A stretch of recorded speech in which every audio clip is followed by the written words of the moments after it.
그렇지만 하나님의 특별한 은혜로 날강에서 죽지 않습니다. 건진받아요. 그리고 바로의 공주의 딸의 양자가 됩니다. 그리고 더 신기한 건 그 아이의 유모는 그의 친어머니였던 요게벳이 와서 그 모세에게 젖을 먹이며 모세를 기르게 됩니다. 여러분 같으면 요게벳이라면 어땠을까요? 이 아이는 이미 날강에서 죽었어야 되는 아이예요. 이 아이는 이미 생명이 없는 아이예요. 근데 자기가 그 아이에게 젖을 먹이고 있어요. 여러분 그게 얼마나 큰 은혜였을까요? 요게벳은 하나님 앞에 감사기도 했을 겁니다. 하나님 감사합니다. 이렇게 너무나 특별한 은혜로 이 아이를 살려주시고 내가 이 아이에게 젖을 먹이게 하셔서 감사합니다라고 하나님 앞에 감사가 절로 나왔을 겁니다. 그리고 또 이렇게 기도했을 것 같아요. 이 아이가 장성하여서 하나님의 뜻을 이루고 이스라엘을 구원해내는 그런 지도자가 되게 해달라고. 여러분 충분히 그런 기도하지 않았을까요? 아마 요게벳은 이것은 하나님께로부터 난 일이고 이 모세를 신앙으로 잘 양육해야 됐다라고 결단했을 겁니다. 근데 그것이 하나님의 마음이었다고 생각합니다. 그때부터 어머니 요게벳은 기도하는 마음으로 이 어린 모세에게 젖을 먹이라며 너는 날강에서 죽었어야 되는데 하나님이 너를 구원하셨다. 하나님이 너를 사랑하시고 너는 이스라엘 민족의 지도자가 되어야 된다. 이 민족을 구원해내라. 하나님의 선한 뜻이 너에게 있다. 날마다 이 아이에게 신앙적으로 교육했을 것 같아요.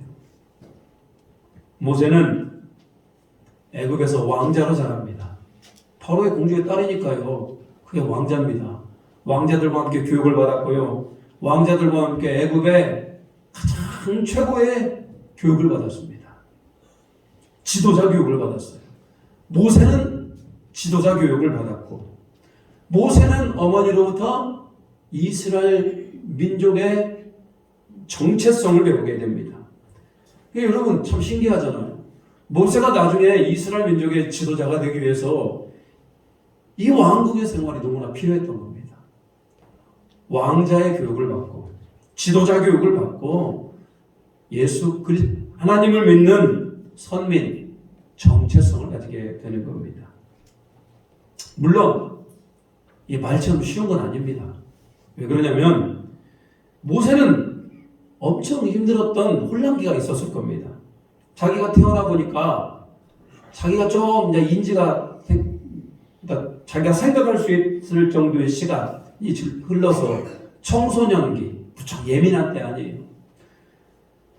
자기는 왕자인데 애굽의 왕자들과 함께 교육을 받으며 애굽식 교육을 받고 있는 왕자인데 어머니가 늘 너는 히브리입니다. 너는 하나님께서 너를 구원하셨다. 너는 이 민족을 위하여 크게 쓰임받을 것이다. 늘 어머니가 자기 그렇게 교육을 시켰거든요. 자기는 애굽의 왕자인가? 아니면 히브리 사람인가? 여러분 이런 것들 가운데 혼돈이 있지 않았겠습니까? 참 혼란기가 있었던 것 같아요. 뿐만 아니라 애굽의 왕자들은 이 모세가 물에서 주워왔던 것들을 아는 사람들은 안단 말입니다. 왜? 이 공주가 낳은 게 아니기 때문에 알만한 사람은 알았어요. 히브리인이었던 이 모세 왕궁에서 그렇게 좋은 대접을 받았을까요? 그러지 않았을 것 같아요. 자, 그러면서 이 모세는 굉장히 혼란기를 겪었던 것 같아요. 오늘 성경은 그 모세가 그 혼란기를 겪으면서 나는 애굽의 왕자인가? 아니면 이스라엘 사람인가? 이런 혼란을 겪으면서 그가 장성을 하게 됩니다. 11절 한번 같이 한번 읽어보겠습니다. 11절 자, 같이 읽겠습니다. 시작. 모세가 장성한 후에 한 번은 자기 형제들에게 나가서 그들이 고되게 노동하는 것을 보더니 어떤 애굽 사람이 한 히브리 사람 곧 자기 형제를 치는 것을 본지라. 야, 모세는 장성을 하게 됩니다. 우리가 이제 이것들을 나중에 보면은 모세의 나이가 40살이 되었어요. 궁에서 왕자로서 왕자의 교육을 받으며 지도자의 교육을 받으며 40년의 시간이 흘렀고요. 어머니 요게벳을 통해서 자기가 이스라엘 사람이라고 하는 것, 하나님의 특별한 은혜를 입었던 것들에 대해서 어려서부터 교육을 통해서 자기가 알게 됩니다. 40년이 흘렀는데요. 모세는 어떻게 보냈을까요? 모세는 오늘 본문에서 그가 장성한 후 한 번은 자기 형제들에게 나가서 라고 기록하고 있어요. 이스라엘 백성들을 노예로 보지 않고 누구로 보고 있어요? 자기의 형제로 보고 있어요. 애굽 사람이 히브리 사람을 때렸어요. 애굽의 관리가 히브리 사람을 때렸어요. 이것은 어떻게 보면 흔하게 일어나는 일입니다. 왜? 관리잖아요. 이스라엘 백성들은 종이잖아요. 관리자가 종을 때리는 게 뭐가 문제입니까? 자기 형제 치는 것을 보았어요. 모세가 40년 동안 궁에 있으면서 달라진 게 있어요. 자기 정체성을 가지게 되는데 자기는 애굽의 왕자보다는 자기보다 이스라엘 백성을 자기의 형제로 생각하게 되는 자기 정체성을 가지게 됩니다. 여러분, 사람에게 자기 정체성이라고 하는 건 굉장히 중요합니다. 내가 누구냐 이거예요. 내가 누구냐에 따라서 이 땅을 살아가는 목표와 이 땅을 살아가는 방식이 달라지는 겁니다. 내가 왕의 아들이에요. 그럼 어떻게 세상을 살아가게 되겠습니까? 왕의 아들로서 아버지의 나라를 물려받아 왕이 되어야 될 거 아닙니까? 내가 종이에요. 종의 정체성을 가지고 있다면 아버지가 종이기 때문에 나도 종의 정체성을 가지고 평생 종으로 살아가는 겁니다. 이게 나의 정체성이라는 거예요. 오늘 모세는 애굽이라는 거대한 나라의 왕자의 정체성을 가지는 것이 아니고 그가 이스라엘 민족의 자기 형제로 생각하게 되는, 이스라엘 민족을 사랑하게 되는 그런 정체성을 가지게 되는 것들을 보게 됩니다.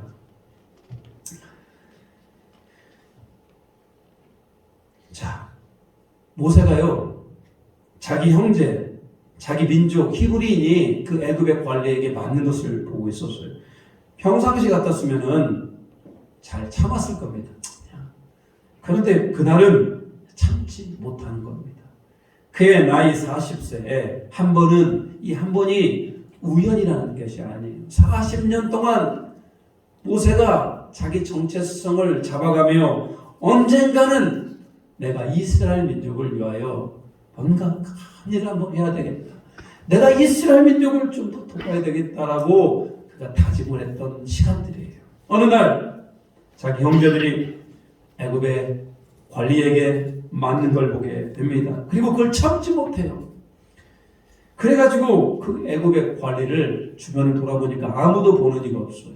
그래서 그 애굽의 관리를 쳐서 죽입니다. 참 모세도 대단하죠. 사실은 애굽의 왕자, 그 혈통 있는 애굽의 혈통 있는 왕자가 사람 하나 죽인다고 문제가 되겠습니까? 근데 모세는 혈통이 있는 왕자가 아니잖아요. 그는 히브리 사람이잖아요. 잘못했다가는 큰일 납니다. 그럼에도 불구하고 그는 그 애굽의 관리를 쳐서 죽입니다. 그리고 아무도 보는 이가 없는 것 같으니까요, 몰래 모래에다가 감춰버립니다. 이걸 완전 범죄라고 생각을 했어요. 아무도 보는 이가 없지니까. 근데 모세가 이렇게 성급하게 자기 주먹을 들어가지고 사람을 죽이는 행위는 결국 하나님 앞에서 합당하지는 않습니다. 하나님의 기쁨이 되지는 못해요.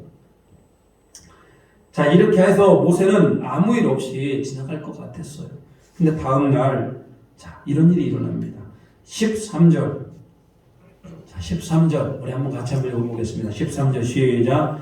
이튿날 다시 나가니 두 히브리 사람이 서로 싸우는지라. 그 잘못한 사람에게 이르되 내가 어찌하여 동포를 치느냐 하며, 히브리인들이 다음날 나가보니까요, 히브리인들끼리 이스라엘 백성들이 서로 싸우고 있는 겁니다. 모세가 또 가만 놔두면 되잖아요. 가서 뭐라고 그러냐면, 왜 동포들끼리 싸우냐. 모세는 그렇게 동포들끼리 싸우는 모습이 너무 안 좋았던 겁니다. 서로 사랑하고 서로 힘을 합쳐도 모자랄 판에 서로 싸우고 앉아있으니까 얼마나 가슴이 아파요. 그러니까 이 사람들이 뭐라고 그러냐면, 누가 당신을 우리의 재판관으로 삼았느냐, 너는 뭐냐 이거, 너는 애굽의 왕자 아니냐, 네가 어제 애굽 사람을 죽인 것처럼 또 우리도 죽이려고 그러느냐. 모세는 깜짝 놀랍니다. 왜? 어제 자기가 애굽 사람을 죽인 것을 본 사람이 있어요. 본 사람, 누군가 봤어요. 근데 많은 사람이 본 것 같아요. 소문은 막 쫙 북에 퍼져갑니다. 그리고 그것을 그 당시 왕이었던 바로 왕이 듣게 됩니다. 15절, 바로가 이 일을 듣고 모세를 죽이고자 하여 찾는지라. 모세가 바로의 낯을 피하여 미디안 땅에 머물며 하루는 우물 곁에 앉았더라. 바로가요, 모세가 그 애굽의 관리를 죽인 것을 트집을 잡습니다. 내가 너를 가만두지 않겠다. 내가 너를 반드시 죽일 것이다. 모세가 더 이상 궁에 살 수가 없어서 미디안 광야로 도망을 갑니다. 그것이 모세의 나이 40세에 일어난 일이에요. 자, 오늘 여러분 내용은 굉장히 간단해요. 모세가 40년 동안을 궁에서 자라다가 애굽의 관리 하나를 때려 죽이고, 그래서 자기의 그런 살인이 탈러나서 미디안 광야로 도망갔다. 이게 전부 전체 내용이에요. 근데 여러분, 이 본문의 말씀이, 저는 모세가 그 안에 내적인 갈등 가운데 그가 중요한 결정을 하게 되는 것들을 보게 됩니다. 히브리서 11장에 믿음의 사람들을 소개하고 있어요. 그 중에 여러분 16명의 사람을 소개하고 있는데, 그 믿음의 사람 안에 모세가 들어가요. 히브리서 11장 24절 25절 우리 한번 같이 한번 읽어볼까요? 같이 한번 읽어보겠습니다. 시작. 바로의 공주의 아들이라 칭함받기를 거절하고 도리어 하나님의 백성과 함께 고난받기를 잠시 죄악의 낙을 누리는 것보다 더 좋아하고. 여러분, 모세가 40년 동안 궁에 자라면서 그는 장성을 하게 됩니다. 그는 분명히 바로의 딸, 공주의 아들이에요. 그는 왕자예요. 근데 그것을 어떻게 했다? 그가 거절했다. 그것을 포기했다. 그것을 떠났다. 그리고 모세는 지금 어떤 자리를 택합니까? 하나님의 백성과 함께 고난받는 자리. 그러니까 하나님을 믿는 자리를 택하게 됩니다. 그게 믿음이라는 거예요, 여러분. 오늘 모세는 왕자의 자리를 버리고 이스라엘 백성이 된 것, 이스라엘 백성의 자리를 택한 것이 성경이 보는 그게 믿음의 자리라, 이런 얘기입니다. 모세는 개인적으로 한번 생각해 봅시다. 개인적으로 애굽의 왕자로서 평생 지내는 것이 본인에게는 가장 어떻게 보면 편한 길이에요. 왜? 자기가 먹고 싶은 거 실컷 다 먹을 수 있고, 자기가 뭐 왕이 되는 건 꿈은 안 꾸겠죠. 왕이 되는 건 아니더라도 그래도 그냥 떵떵거리면서 자기가 원하는 대로 여행 다니면서 얼마든지 살아갈 수 있었단 말입니다. 그게 애굽의 왕자의 권리였어요. 그런데 자기는 히브리의 정체성, 자기는 하나님을 믿는 민족이라는 거예요. 그리고 자기는 나일강에 던져졌을 때 하나님이 자기를 살렸다는 거, 자기에게 특별한 하나님의 뜻이 있음을 늘 고민했어요. 그래서 여러분, 모세는 그 왕자의 자리가 불편해진 겁니다. 왕자의 자리가 불편해지고 고통받는 이스라엘 민족의 자리로 가기로 그가 결단을 한 겁니다. 그래서 오늘 같은 이런 사탄이 벌어졌던 겁니다. 그런 일들이 벌어진 겁니다. 이스라엘 백성이 고난당하고 이스라엘 백성이 핍박당하는 그 자리를 보니까요, 가만히 있을 수가 없는 겁니다. 그래서 그는 주먹을 들어서 그 사람을 쳐서 죽였죠. 물론 그러면 안 되겠지만요, 우리는 여기에서 모세가 40년을 자라면서 애굽에 있는 왕자의 정체성보다는 이스라엘 민족을 사랑하는 이스라엘 백성의 정체성을 가지게 된 것들을 보게 됩니다. 여러분은 어떻습니까? 여러분은 지금 어느 자리에 앉아 계십니까? 우리는 분명히 우리에게도 두 가지 자리가 있어요. 모세에게는 왕자의 자리가 있었고 이스라엘 백성의 자리가 있었다면 우리에게도 두 가지 자리가 있는데, 하나는 죄의 자리, 그게 바로 세상의 자리죠. 죄를 짓는 자리, 내 욕망을 따라 살아가는 그 자리가 있어요. 다른 한편에는 우리는 예수 그리스도를 믿고 하나님의 말씀대로 순종하는 그리스도의 자리가 있어요. 이 두 자리 가운데 오늘 모세와 같이 여러분 고민하지 않습니까? 두 자리 가운데 여러분 선택해야 될 필요가 있지 않겠습니까? 오늘 모세는 두 자리 가운데 고민하는 시기가 분명히 있었을 겁니다. 그렇지만 왕자의 자리를 포기하고 오늘 이스라엘 민족의 자리를 택했던 것처럼 우리도 여러분 그 주의 자리를 포기하고 하나님의 은혜의 자리를 택할 수 있는 우리 모두가 되시기를 주님의 이름으로 축복합니다. 세상은요 우리에게 이렇게 얘기합니다. 죄송합니다 이런 얘기를 해서. 세상을 살다 보면 우리가 세상에서 출세하기 위해서는 술도 적당히 즐기고 음란한 농담도 좀 하고 적당하게 사람의 비유도 맞추고 로비도 좀 하고 돈으로 좀 로비도 좀 하고 거짓말도 적당히 하고 이렇게 하는 게 사회생활이 아닌가, 이렇게 하면 세상에서 출세할 수 있지 않은가라고 많은 사람들이 얘기를 해요. 여러분 어떻게 생각하십니까? 세상에서 출세하고 싶고 세상에서 누릴 거 다 누리고 싶고 그런 거 아닙니까? 근데 여러분 우리 안에는 갈등이 있어요. 그런 세상의 자리로 갈 것인가, 아니면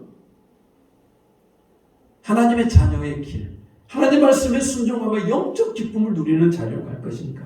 우린 두 사이에서 혹시 머뭇머뭇거리지 않습니까? 너희가 어찌하여 두 사이에서 머뭇머뭇거리려느냐. 오늘 그 주님의 음성이 우리 가운데 들려집니다. 예수를 잘 믿으면 세상에서 복을 받는데요. 교회에서도 복을 받는데요. 예수를 잘 믿으면 만사형통이래요. 여러분 물론 맞는 얘기죠. 예수 믿으면 만사형통이에요. 근데 여러분 또 그거 아십니까? 세상의 영광과 부귀영화와 하나님을 택해야 될 때가 또 우리는 굉장히 많습니다. 그 둘 중에 동시에 두 가지를 다 가질 수가 없을 때가 너무나 많아요. 세상의 부귀영화, 하나님. 그때 하나님, 나는 세상의 영광과 부귀영화가 아니고 하나님을 택하겠습니다라고 여러분 그렇게 얘기할 수 있겠습니까? 아니 두 가지 다 가지면 안 됩니까? 여러분 예수님의 제자들이 두 가지를 다 가졌습니까? 사도 바울이 두 가지를 다 가졌습니까? 초대교회 일곱 집사들이 두 가지를 다 가졌습니까? 하나님의 예수 그리스도를 믿었던 사람들이 두 가지를 다 가졌습니까? 은혜로 물론 세상을 살아가면서 불편함 없이 살아갈 수도 있겠습니다만 그들은 철저하게 하나님 편에 섰고 하나님을 택했던 분들 아니에요. 그래서 오늘 이 모세 사건을 보면서요, 신앙이라는 게 뭘까? 여러분 우리 신앙이라는 것은 분명한 떠남이 있어야 됩니다. 그리고 분명한 선택이 있어야 돼요. 애매모호하지 않습니다. 떠남과 선택. 떠남은 어디에서 떠남입니까? 죄로부터 떠남, 세상으로부터 떠남. 여러분 내가 그렇게 떠날 수 있는 이유가 뭔지 아십니까? 그게 즐겁지가 않은 거예요. 여러분 우리가 예수 그리스도를 믿잖아요. 내 안에 은혜가 들어오면은 더 이상 죄의 이것들이 즐겁지가 않아요. 더 이상 이것이 나에게 만족감을 주지가 않는 겁니다. 그래서 우리가 하나님 주시는 은혜와 평강, 그 은혜의 길로 우리가 선택하는 겁니다. 성경에서 이것을 명확하게 보여준 분이 사도 바울이에요. 사도 바울이 얼마나 잘 나갔던 줄 아십니까? 그는 히브리인 중에 히브리인이고 베냐민 지파이고 그는요 바리새인이에요. 얼마나 율법을 철저하게 잘 지켰는지 몰라요. 공부도 굉장히 많이 했습니다. 가말리엘 문화생, 이스라엘 민족의 최고의 엘리트 코스를 밟았고요. 그는 머리만 뛰어났던 게 아니고 행동하는 사람이었어요. 하나님 앞에 영광 돌리는 일이라면요 열심을 다해서 최전선에 뛰었던 사람이 바로 사도 바울이에요. 그래서 예수 믿는 사람들을 잡아다가 죽이고 감옥에 가두고 했던 사람이 바로 사도 바울 아니에요. 세상적으로 그렇게 잘 나갔던, 그렇게 많은 사람들에게 출세길이 보장됐을 거라고 최고라고 칭찬받았던 그 사도 바울이 예수님을 만나게 됩니다. 밝은 빛 가운데 그가 꼬꾸라지죠. 그리고 그 인생에 완전히 변화기를 맞이하게 되는데, 자기가 지금까지 했던 모든 것들이 죄였음을 깨닫게 됩니다. 율법의 얽매임, 예수님을 제대로 알아지 못하고 예수님 믿는 사람들을 박해했던, 예수님을 박해했던 죄라고 깨닫게 됩니다. 그리고 그런 모든 것들을 다 버려봅니다. 그게 모두 다 죄이다. 그리고 그때부터는 예수 그리스도를 전하고 예수 그리스도와 동행하는 그런 인생을 선택하게 돼요. 사도 바울만큼 떠남과 선택이 명확한 사람이 어디 있어요? 거기에만 머물러 있지 않습니다. 사도 바울이 그가 사역을 하면서 놀라운 사건이 일어나게 되는데, 병든 자들이 치유가 됩니다. 죽은 자가 일어나요. 사도 바울의 손수건이 얼마나 인기가 있었던 줄 아십니까? 앞치마가요? 얼마나 인기 있었던 줄 아십니까? 그런 그가 자기의 이름이 높아질 만도 하잖아요. 사도 바울 하면 사람들이 모두 다 열광을 하고 저분은 하나님의 사람이다라고 사도 바울의 이름이 높아져요. 근데 사도 바울은 자기가 했던 모든 사역과 자기가 이루었던 모든 영광을 다 배설물 느낍니다. 아무것도 아니다. 모든 게 하나님의 은혜이다라고 오직 예수 그리스도 그 십자가의 길을 그는 당당히 달려갑니다. 오늘 사도 바울 죄로부터 철저히 멀어지고 예수님을 따라갑니다. 세상에서 누릴 수 있는 모든 영광의 길을 다 뒤로하고 오직 그 예수 그리스도의 십자가를 따라갔어요. 여러분, 그게 바로 떠남과 선택 아니에요. 오늘 모세도 마찬가지입니다. 왕자의 자리를 떠내보내고 오늘 고난받는 이스라엘 민족의 그 자리를 선택하고 나아갔던 거 아니에요. 그게 바로 믿음이라는 거예요. 여러분 인생의 떠남과 선택이라는 갈등이 있었습니까? 저는 제가 모태신앙입니다. 어렸을 적부터 예배를 착실하게 드렸고 또 중고등부를 거치면서 중고등부 때도 회장도 2년 동안 중고등부 회장을 했어요. 그만큼 열심을 다해 하나님을 섬긴다고 했습니다만 저는 세상이 좋았어요.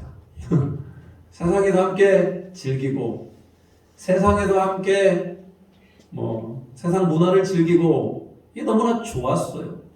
그러다 보니까 교회도 섬기고 세상도 함께 즐기고 그런 사람이었어요, 제가.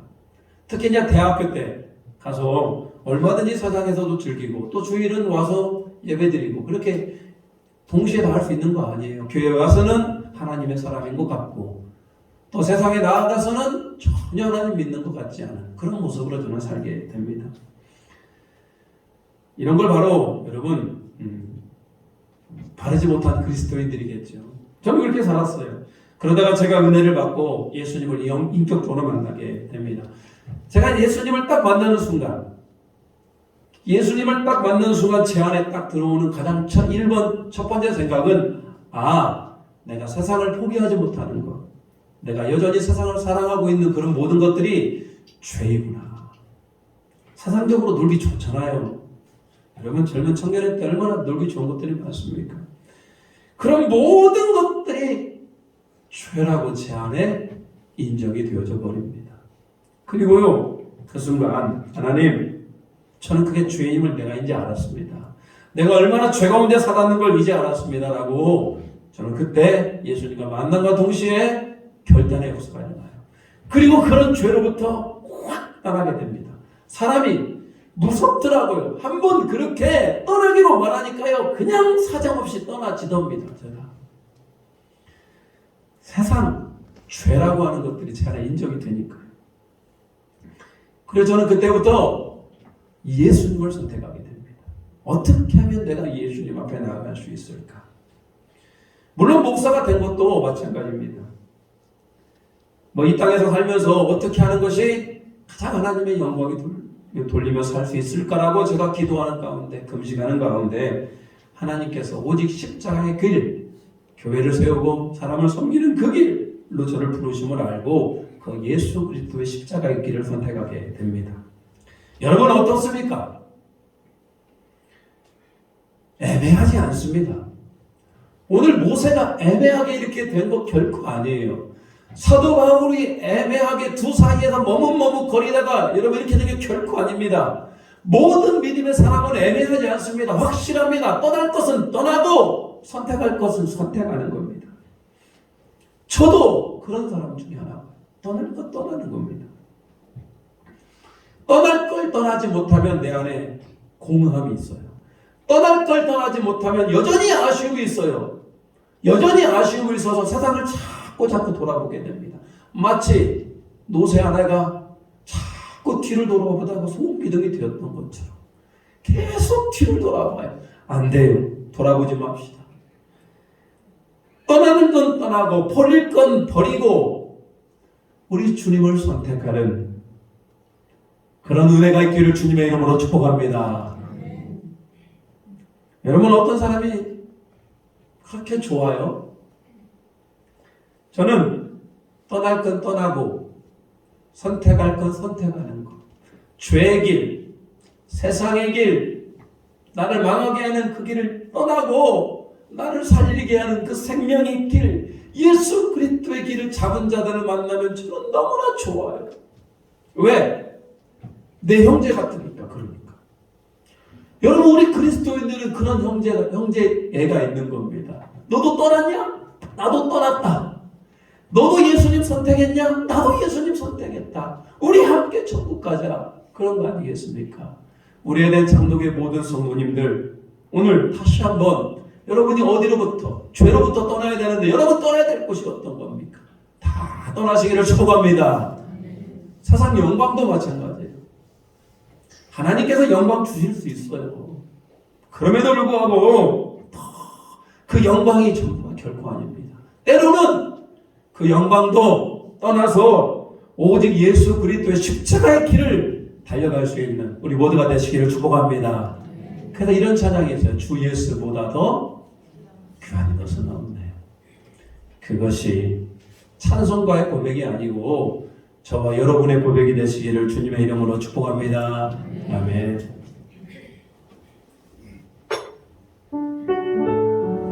여러분 이 찬양이 여러분의 온전한 고백이 되기를 축복합니다.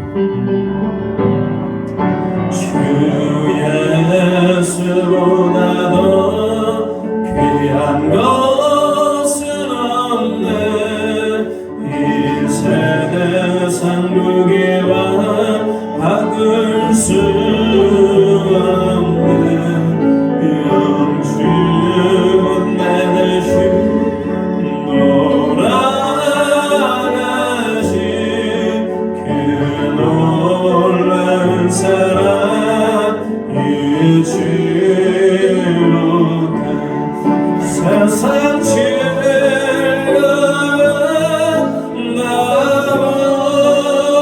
나버리고 세상 자랑 다 버렸네. 주 예수보다 더 귀한 것은 없네. 예수밖에는 없네. 아멘. 주 예수보다 더 귀한 것은 없네. 이 세상 명예와 바꿀 수 없네. 이전에 즐기던 세상 일로 주 사랑만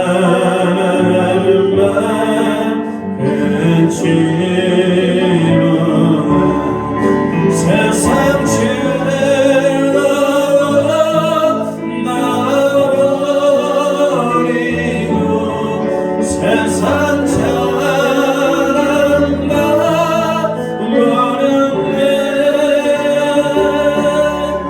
주 예수보다 더 귀한 것은 없네.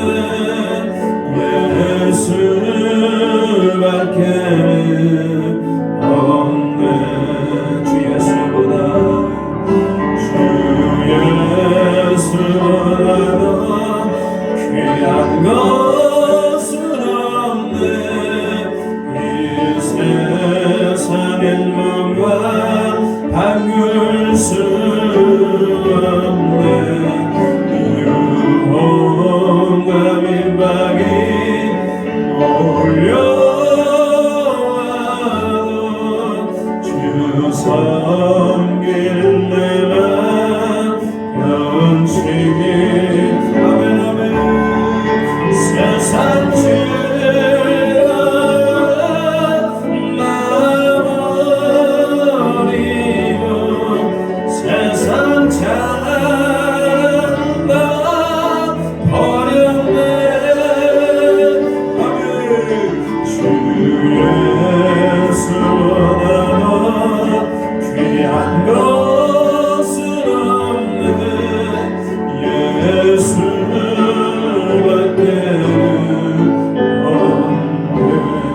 오늘 모세는 왕자의 자리가 아닌 고난받은 이스라엘 백성의 자리로 갔습니다. 사도 바울은 유대인의 자리가 아니고 예수 그리스도의 복음을 증거하는 자리로 갔습니다. 여러분, 우리는 주의 자리가 아니고 세상 즐거움과 세상 자랑의 자리가 아니고 예수의 자리로 가야 됩니다. 이 시간 기도합니다. 예수님이 내 인생의 최고의 귀한 가치가 되게 하여 주시옵소서. 내가 세상에 연연하지 않게 하시고 죄 것들에 연연하지 않게 하여 주시고 그것으로부터 떠나게 하여 주시옵소서. 우리가 잠깐 기도합니다. 주여 하나님 아버지, 오늘 은혜 가운데 하여 주시옵소서. 모든 영광 주님께 돌려드립니다. 주여 통치가 일어나게 하여 주시옵소서.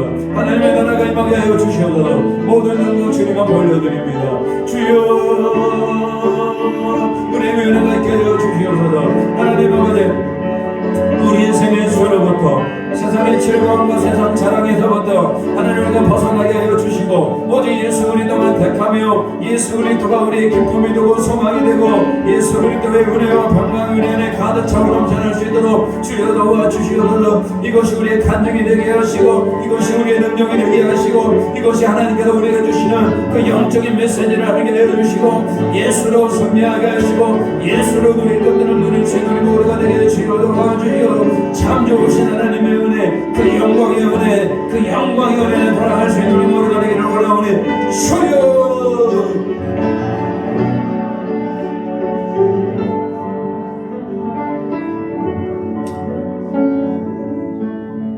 하나님, 오늘 모세는 왕자의 자리가 아닌 고난받는 이스라엘 민족의 자리로 내려갑니다. 사도 바울도 대우받고 출세길이 보장된 유대교회의 자리가 아니고 예수를 전하는 십자가의 길로 내려갑니다.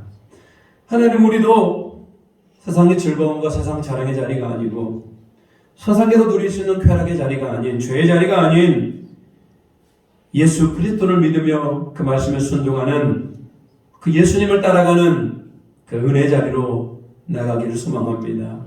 이 찬양의 고백이 우리 온전한 고백이 되게 도와주시옵소서. 우리가 둘 사이에서 마묵마묵거리지 않고 망설이지 않게 도와주시옵소서. 버릴 것은 버리고 예수님을 택하며 나중 예수께 칭찬 듣는 우리 모두가 되게 도와주시옵소서. 예수님의 이름으로 기도 올리옵나이다. 아멘. 찬송가 384장 부르시면서 예물 드리시겠습니다.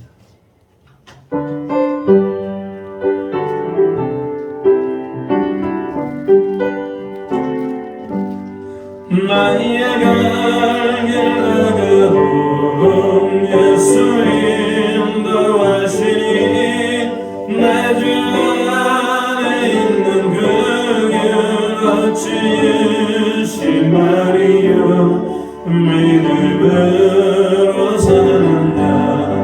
하늘 위로 받겠네.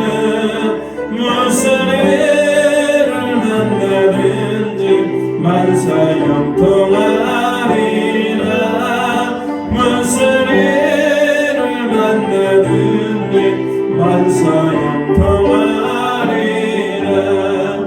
나의 갈길 나가오며 예수 인도하시니 어려운 일 당한대도 족한 은혜 주시네.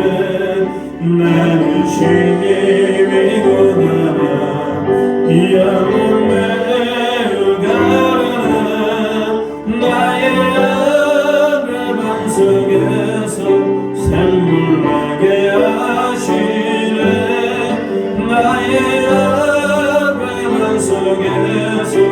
샘물 나게 하시네 나의 갈길 나가노로 예수 인도하시니 그의 사랑 어찌 그니 말로 알 수 없도다 성령 가라가는 하늘 날아가네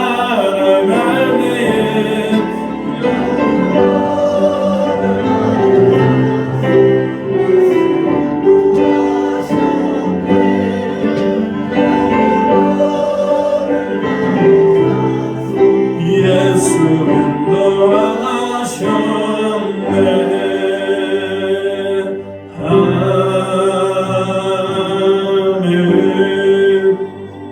하나님, 우리 인생 갈도록 우리 예수님이 인도해 주심을 믿습니다.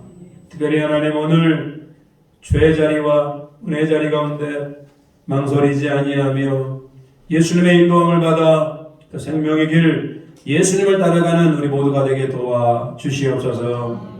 귀한 예물을 주님 앞에 구별해 드립니다. 모든 것이 하나님의 것입니다.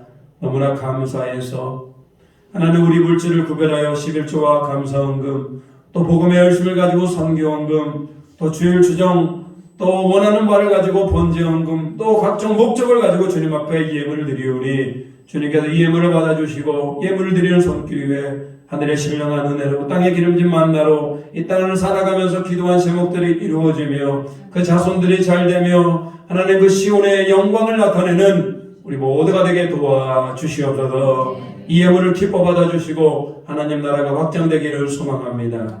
예수님의 이름으로 기도 올리옵나이다. 아멘.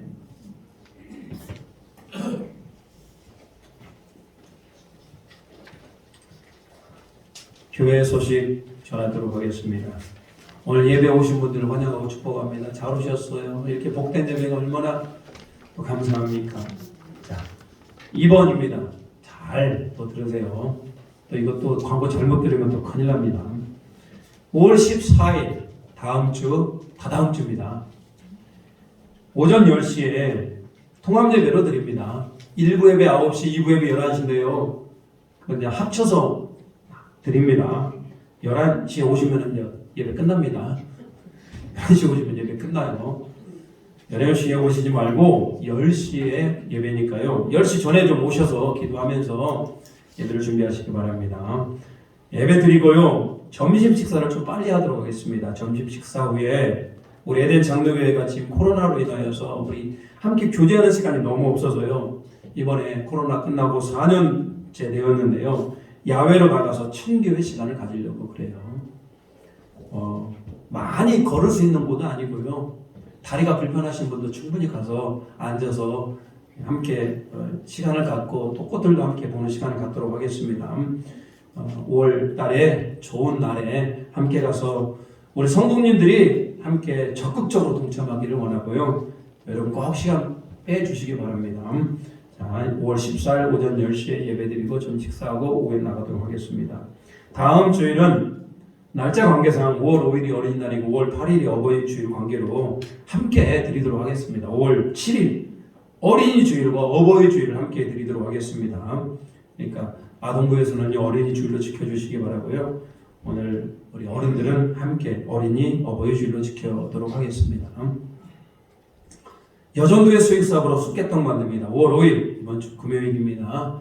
함께 오셔서 아침 일찍부터 오시더라고요. 새벽 예배 끝나자마자 오시던데 아무튼 함께 연합하여서 9시, 8시 이렇게 오시기도 합니다만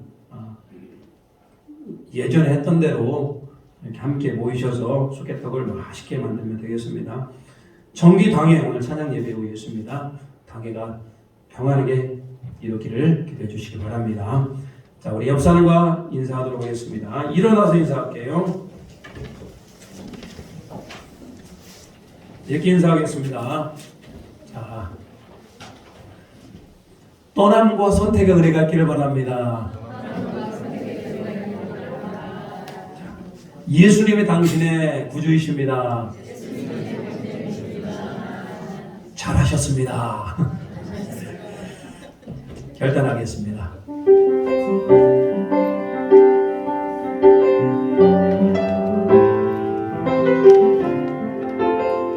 우리에게 소원이 하나 있네. 우리에게 소원이 하나 있네. 주님 다시 오실 날까지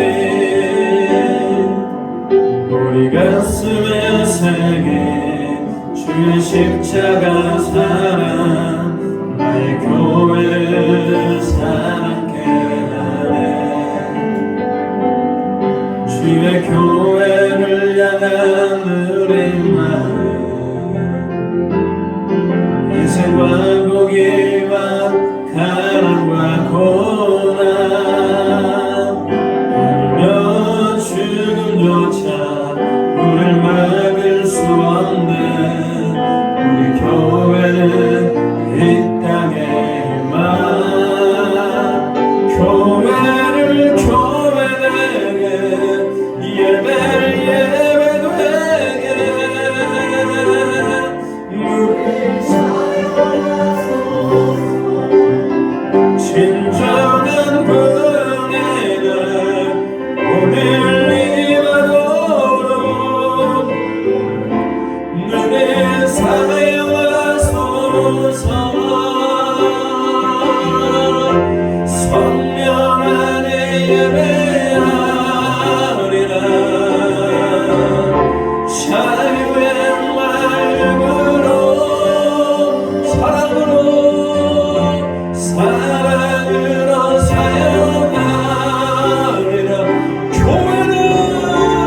교회는 생명이네. 교회를 교회되게, 예배를 예배되게, 눈에 사용하소서. 진정한 은혜는 오늘 임하도록 눈에 사용하소서.